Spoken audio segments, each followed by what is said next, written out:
Hi everyone, in this video we will see what is a fuel cell, what are the working principles and the construction of a fuel cell, and what are the applications of fuel cell. See, please note this in the beginning, a fuel cell can be of different types, but especially at BSc level we are restricted only to hydrogen and oxygen fuel cell.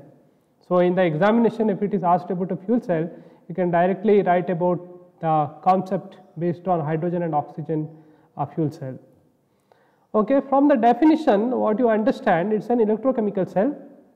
So now that things are very much clear to you, that is electrochemical cell. That means it converts chemical energy into an electrical energy. Only thing is the fuels used are here hydrogen and oxygen. So oxygen is in one is reducing, another one is oxidizing. So it makes use of oxidation and reduction reaction to convert chemical energy into electrical energy. So this is an animated figure by which you can easily understand what exactly is taking place. Don't look at this proton exchange membrane because it comes under one of the types of fuel cells. So this is what is basically the reaction taking place, that is hydrogen which is getting oxidized, so it is a reducing agent. So this is getting oxidized and oxygen is getting reduced. So water is formed here as the main product or the side product or the end product. So it completely makes use of hydrogen and oxygen. So in other electrochemical cell you must have seen that oxidation of maybe some zinc, you must have seen the zinc oxidation and then the reduction of some other metal, and you have to use electrodes, wherein all the end product is not water, it is again a chemical. So and it is bit expensive, so and you have to use chemicals and different types of electrodes, you have to change the condition. But here one simple thing is it is environmental friendly because you use hydrogen and oxygen and the end product is only water, it is not a chemical here. Of course water is a chemical, but it is not a harmful chemical, it is environmental friendly. So that is all. I mean in the introduction about the fuel cell, why we are making use of fuel cell nowadays is because it is environmental friendly and efficient, because there has been lots of research going on to improve the efficiency of fuel cell. So we will see how this is constructed. Normally one inlet for hydrogen and one inlet for air or oxygen.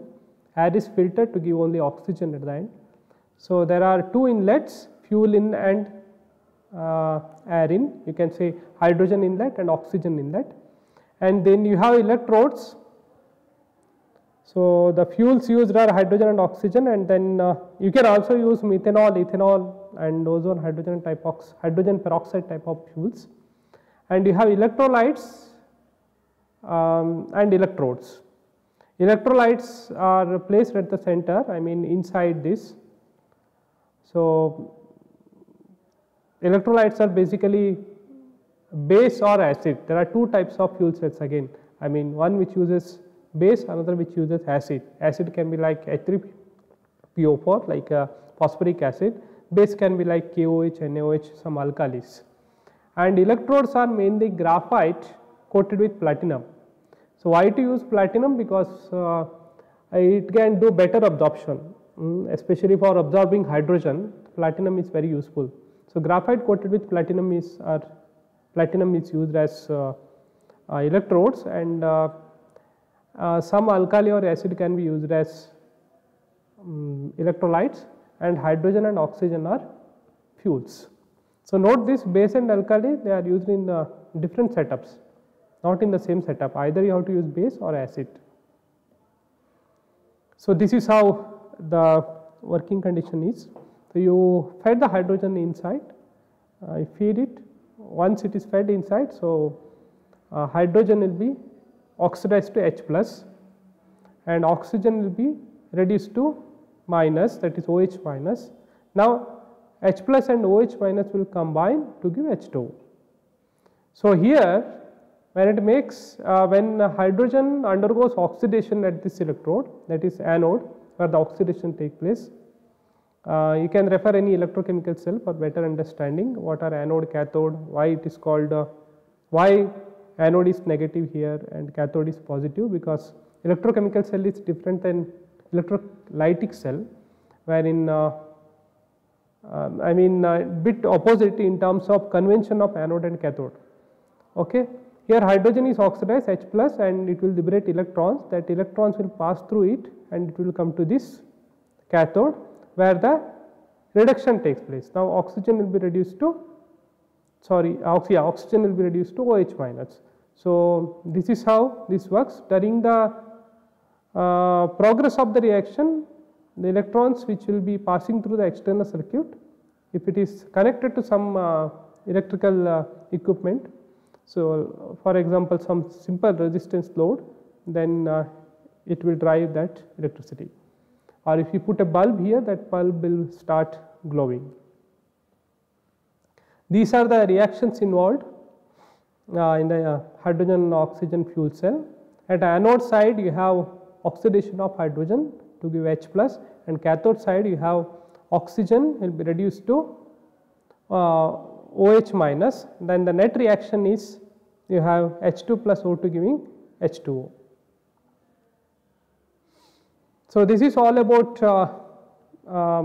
the reactions which take place at the anode and cathode, and you can see that usually the alkali fuel cells, they operate with hydrogen and oxygen, they make use of KOH as an electrolyte, and efficiency is about 70%, and temperature, of course you have to work at higher temperature because the reactions won't be that feasible at normal temperature, and it produces up to 300 watts to 5 kilowatts based on how many cells you have connected, all these things. Alkali cells are used in spacecraft to provide both electricity and drinking water. So they require pure hydrogen fuel and platinum electrodes. Of course they are expensive, please note that. So this is the feature of alkali fuel cell, and you can read some of these references, source material which are very useful, and you can understand more about alkali cells or fuel cells of different types. You can watch this video also for better understanding.